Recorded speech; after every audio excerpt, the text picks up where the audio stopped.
Breaking overnight, Russia launched an attack on the eastern Ukrainian city of Dnipro, sparking claims that the Kremlin used an intercontinental ballistic missile, or what's known as an ICBM, which has significantly longer range capabilities than other missiles and can deliver nuclear weapons. But this morning, Western officials said that the weapon was a ballistic missile, but not an ICBM. Ukrainian President Zelensky responding to the strike, saying his crazy neighbor is acting out of fear. CNN chief international security correspondent Nick Paton Walsh joining us now from, I think, inside a shelter in Kyiv.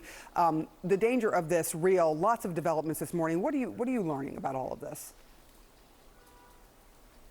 Yeah, Sarah, we've come back out now. The sirens have finished, but Kiev city is significantly more anxious after the US Embassy made a snap closure yesterday, citing the threat of an aerial assault. They're open again today, but this apparent ICBM assault, President Volodymyr Zelensky saying that the missile they saw had the characteristics, the altitude, the speed of an intercontinental ballistic missile. It seems to have hit Dnipro, a major industrial city. Suggestions an industrial plant was hit there, and the images that have emerged from there show extraordinarily multiple different projectiles coming down from the sky, it seems, from one particular point. Some experts suggesting that consistent with a more complex type of ballistic missile. Whatever it turns out the terminology you want to use for what this was, whether it's based on its capability or how far it could fly, it's clear this is a new weapon, and it's clear that Russia has wanted to see how that would make Ukrainians and the West feel. It's all part of an escalatory ladder we've seen over the past 3 or 4 days. Begun on Sunday when President Joe Biden told the Ukrainians they could finally have permission to fire US-supplied ATACMS missiles longer range into Russia to hit targets there. We knew there would be a Moscow response. It seems like this use of a new weapon, be it moderate ballistic range or intercontinental, is designed to show that there are things in Russia's arsenal it can reach to which can still terrify Ukrainians. As you said there, these normally, you might think, would carry a nuclear payload. No suggestion of that at all today.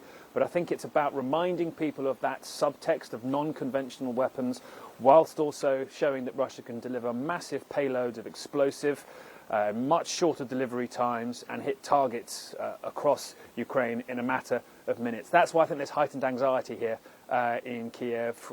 We saw ourselves in the recent trip to a bomb shelter. The US Embassy, maybe they knew something about this when they closed yesterday. We simply don't know. Other NATO members joined them in their snap closures. They're open again today, but I think we wake this morning to a Ukraine very nervous about what else may be in Russia's arsenal, and a fast-paced series of events here. Not only have we seen a European power, Germany, ring the Kremlin head, Vladimir Putin, to talk diplomacy last week. We've had this Biden development with the ATACMS, and just now the British Ministry of Defence suggesting they have not seen the front lines as unstable since the first days of the war. A very rare, stark assessment from a Western ally of how badly, frankly, Ukraine's doing on the front. Back to you.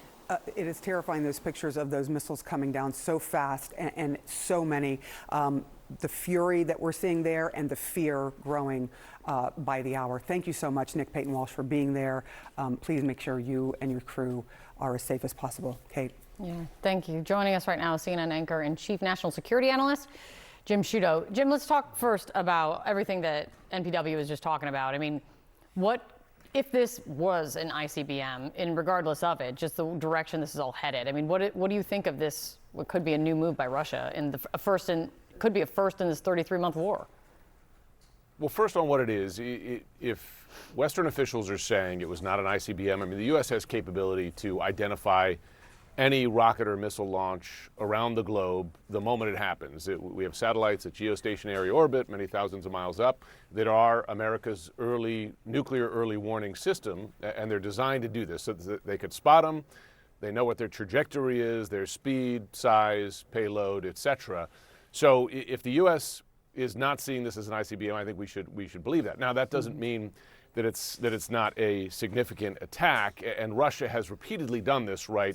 Introduced new weapons, hypersonics, etc., glide bombs, drones, etc., to scare the heck out of Ukraine. The other piece I would add is, if it is a longer range missile, what's significant about that beyond Ukraine, right, is that a Russian ICBM launch, given its range and size, would threaten not just Ukraine, it would potentially threaten Europe or the U.S., right, depending on where it's going. In other words, U.S.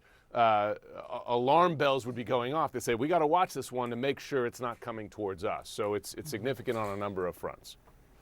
Also happening, and you've been doing some new reporting on this, is why I want to get to it, is kind of a debate over, was it an accident or was it sabotage? Right. And this has to do with 2 undersea internet cables in the Baltic Sea. They were cut Sunday. 1 cable between Lithuania and Sweden, 1 cable between Finland and Germany. Germany's defense minister said that his quote was, "Nobody believes that these cables were accidentally severed." But you have some new reporting on this as well, and there seems to be still an open question, accident versus sabotage?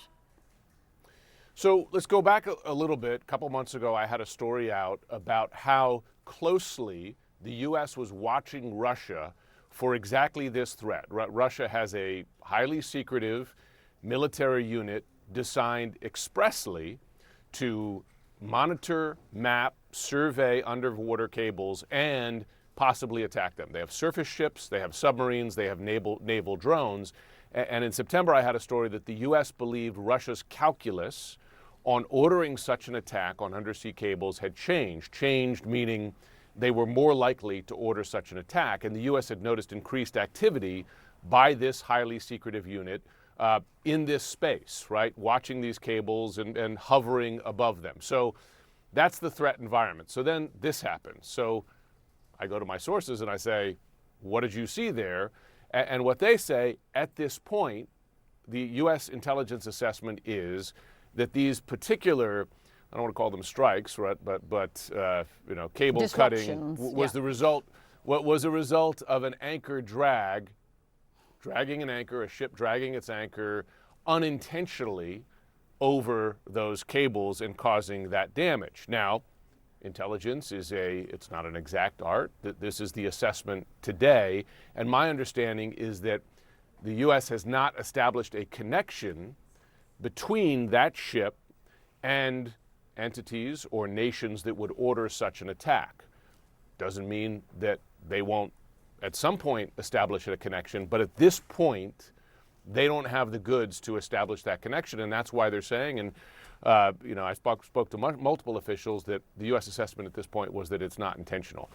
Listen, clearly there's a disagreement because some European officials who are closer to this issue, frankly, right, it took place in Europe, are not convinced that's the case, and the U.S. assessment could change. But at least at this point, they haven't made that hard tie yet. They haven't made that hard connection yet. I find this, like, what they're calling it, part of hybrid warfare, but just kind of this space fascinating and terrifying, and kind of how quickly and dangerous this game, if you want to call it that, can become, especially with your great reporting that there's an entire unit in the Russian military focused on this. I mean, it's something that we definitely have not heard the last of yet. Jim, it's great to see you. Oh, go ahead. To that point, Kate, it's not just Russia that's active in this space. China is very active in this space. They have done similar kind of surveys around Taiwan, for instance, with the possibility, the threat of cutting cables to disable Taiwan. Notably, this ship involved in this anchor drag was a Chinese ship. It's beginning of, you know, quite a story. It's the beginning of. Let's see where this heads next. Jim, great reporting. Thanks, buddy.